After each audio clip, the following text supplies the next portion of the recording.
I can't tell you how much I appreciate being invited today. In some ways, I feel like I've been waiting 50 years for this invitation, so thank you very much.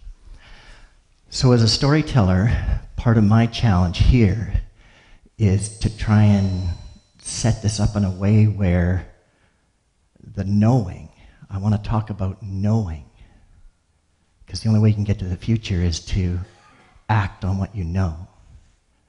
So in some ways, it's not that there's any wisdom or anything happening up here.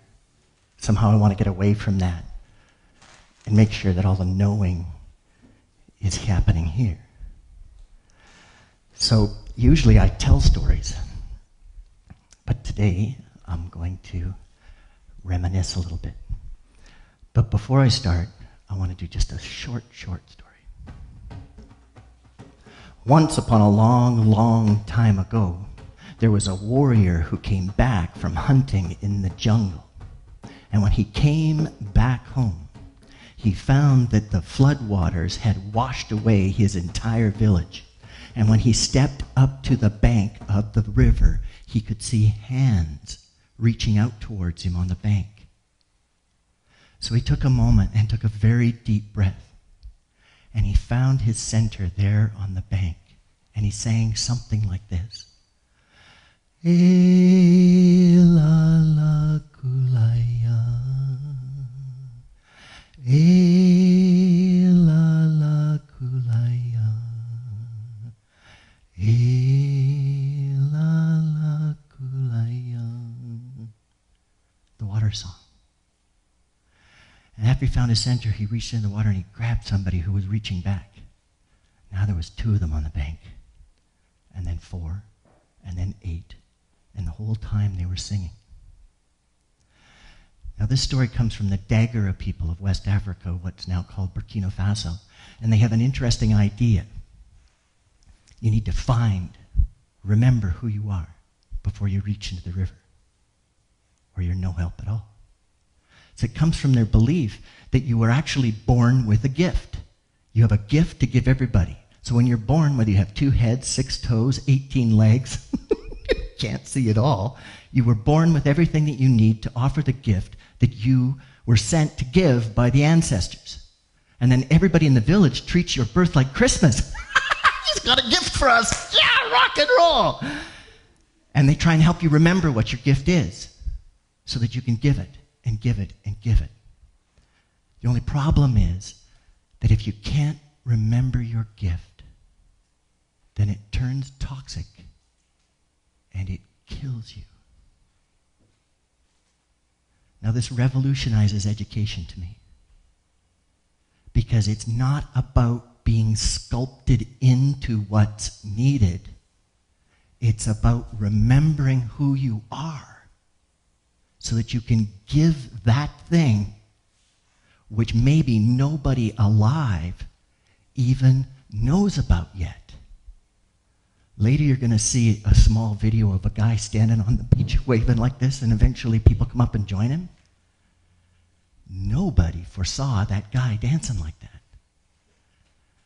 So if you happen to be born with 2 heads or 6 toes, don't get them cut off. So why is this important to me? When I was finishing my master's degree, I was invited to come and stay with a fellow who was diagnosed with lung cancer. The way he discovered that he had lung cancer is he was hiking down in California, and he came up over the hill and he looked out over a field of flowers, just beautiful, blowing in the breeze, and he threw his hands up in the air to express gratitude for such beauty. And what he said was, "I just wish I would die." Somewhere on that hike he fell and he hurt his shoulder, and he had to go in and get x-rays. And when they did the x-ray of his shoulder, they noticed a small shadow. And they said, "I think your shoulder's okay, but we need to take more x-rays." And they found that he had lung cancer, metastasized lung cancer. Now I met him because I was really interested in Jungian types of ideas and collective unconscious, and he was studying to be a Jungian analyst, and I heard him at a Jungian meeting in Vancouver, and he was talking about how the things that he knew were healthy for him, were things that seemed to move around, big blocks in his life. And when he moved them around, his cancer went into remission. Just by doing what he knew. He went away to Zurich, continued studying. I moved into his home to look after it for the summer when he came back early. And he said, it's back. And I said, how are you doing with moving the blocks around in your life? And he said, well, I have let some things back in. Now, we never really talked about it in a group. But when he and I looked at each other in that one way, or when I had to play my drum so loud that I might be able to get through his thick skull, he and I both knew that maybe some things that he knew he had to do were too difficult for him to go back into remission.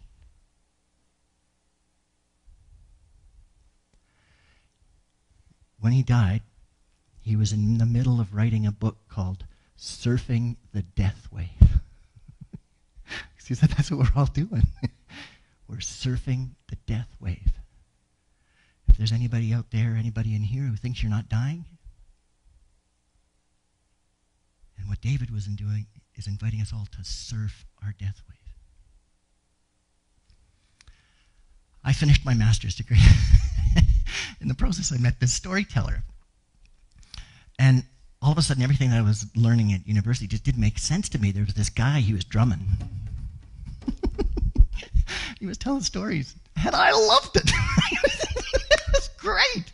And I was in this room with like over 1,000 men, and some of them had survived Vietnam, and this guy was telling a story to Vietnam War survivors. These guys were like big guys, like with necks like my thighs, and just like they could crush me with a blow, and they were in tears. And it was the first time that I ever hugged a man who survived Vietnam, a man who was so big I could not hold him up if he fell over. And I knew that no matter how much training I had in counseling, what I wanted to do was tell stories so that men who could crush me would hug me. And the guy was up on the stage, and he's finishing for a lunch break, and I wandered up there, and whether he was kidding or not, I don't know, but he said, "Hey, you're from Vancouver." God, he recognized me. And what I wanted to say to him more than anything in the world is, I love what you do, and I want to try it, and I don't know how to get started. And my tongue got really big, and it was like cotton, and it was dry. But somehow I managed to clearly get out the words, "Can you please tell me what kind of arrogance it takes to do what you do for a living?" He heard it clear as a bell. And he said, "The kind that knows when you are seeing red." And he walked away. Now it was my turn to cry. And I wept all through lunch. After the lunch break was over, he came back out on stage, and I started walking towards him. He saw me coming, and he turned away, and I screamed, "Not now." And this time he stepped back on the stage like a small, chunky Irish warrior. It's like, "Go ahead, give me your best shot." And I said, "I'm sorry. I know what I said means more about me than it does about you. What I meant to say was, how do I start? I love it. How do I start?" He transformed the world in that moment. This is a mentor to me. He went from this to putting one hand on each shoulder. And he looked me in the eyes and he said, "I knew you would ask this question one day. You can do it. Go back to Vancouver, join a storytelling club, tell your first story. Phone me. Tell me how it goes." I was in tears again. So what did that do for me? That really messed me up. Now I've got a master's degree, and I want to tell stories for a living. Now sometimes the people who are your teachers know less about what you need to do next than the people you are supposedly teaching or providing assistance to. So I got a job in the Maples Adolescent Treatment Center. These are messed up kids, at least as messed up as I am. And there was one kid who could not sleep at night. And my job as I came off the night shift was to make sure the kids were asleep.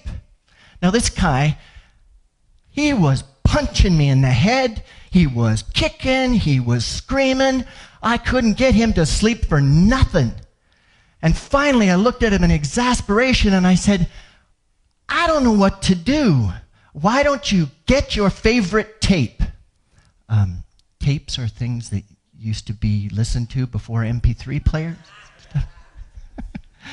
This is like a century ago. Get your favorite tape, bring it to the rec room, and teach me your favorite song. And then I'll teach you mine. He stopped hitting me. So we went over to the rec room, and he plugged in his tape, and he taught me an AC/DC song about money. And we air guitared and all that sort of stuff. And then I taught him Randy Travis, written in stone. We went back to his room, and I said, will you please go to sleep now? He said, yes. I said, can I turn off the lights? He said, yes.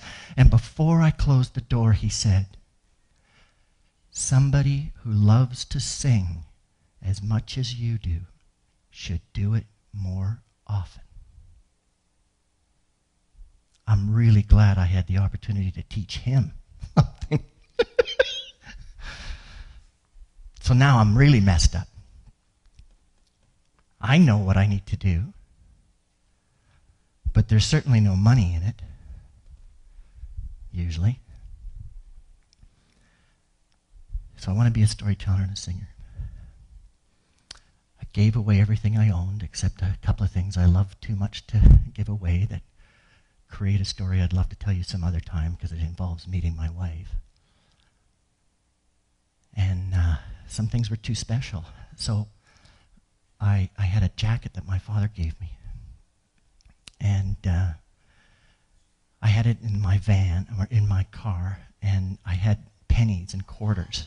And I took them downtown into Vancouver along Granville Street, and I was looking for somebody who needed a jacket, somebody who needed pennies and quarters. And I drove for hours. I found people who were in need, but it just didn't feel right. They were strung out in so many different ways. And I gave up again, and I started driving home, and I made one more turn down Granville Street, and there was this kid, tall, like over 6 feet, but he was all hunched up, and he was sitting just out of the rain. And I stopped, and I said, I have no right to talk to you, but I think you might need a jacket. Do you need a jacket? He said, yeah, I need a jacket. And he stood right up, and sure enough, he was 6 feet. He put the jacket on, he pulled the hood over. It's kind of silver with gray stripes on it. And I said, I got a little bit of money. I'd really prefer that you bought food with it. I said, okay. And then I left. A number of weeks later, I'm still, how do I know I'm on the right path? How do I know? How do I know? Please, how do I know? So I'm driving from Prince George to Calgary, and I'm driving as fast as I can. And finally, the friend I'm traveling with says, slow down, you're going to get us killed. I said, well, I got to get there today. Slow down. The faster you go, the longer the road seems to get. So we ended up spending the night in Lake Louise. Next morning, we head towards Calgary, and I'm actually going to Cochrane. So I get to Highway 22, make the left turn. Just as we're making the turn, there's a kid standing there, a native Indian fellow, and he's got shorter hair, and he's standing on the side of the road, and he's not really paying attention. And I thought to myself, I'm going to pick that kid up. But he didn't hitchhike. He did nothing. So I drove by him. And just as I drove by, he stuck out his thumb. And I said out loud, you silly bugger, I would have picked you up if you would have stuck your thumb out on time. And my friend had enough awareness to say, then go back and get him. So I turned the van around. Okay, so now he's young, he's hitchhiking. This strange man has just driven by him with somebody in the seat of the van. We've driven by him. Now we're turning around and coming back? He ain't getting in that van for nothing.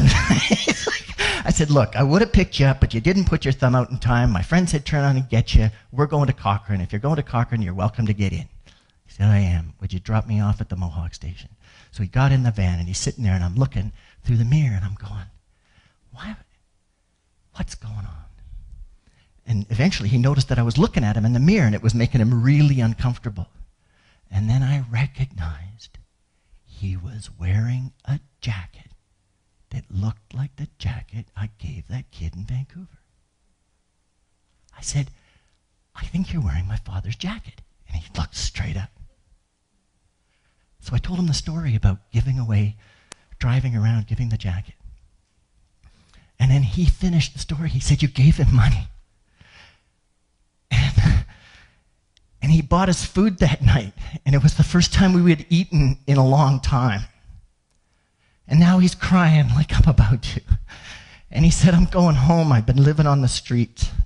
And my buddy gave me this jacket because he said, it's a good luck jacket. If anything will get you over the Rockies, this jacket will get you over the Rockies.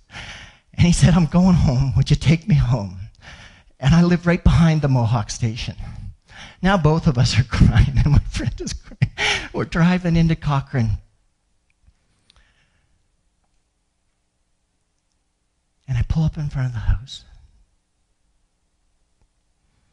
And he says, goodbye, thank you. And he grabs his backpack and he opens the door and he runs inside. And the last thing we heard was his mom screaming. God, it was a good feeling. You gotta find people who help you know what you know. And you gotta do it now. You don't need to wait. Do it now. Anybody who tries to cleave off your extra toe, find somebody else. Do it now. And if you really can't find somebody, just ask. Please, let me know. Am I going down the right path for me? Am I going to die my death? My name is Ray Stothers. Thank you so much for asking me to come.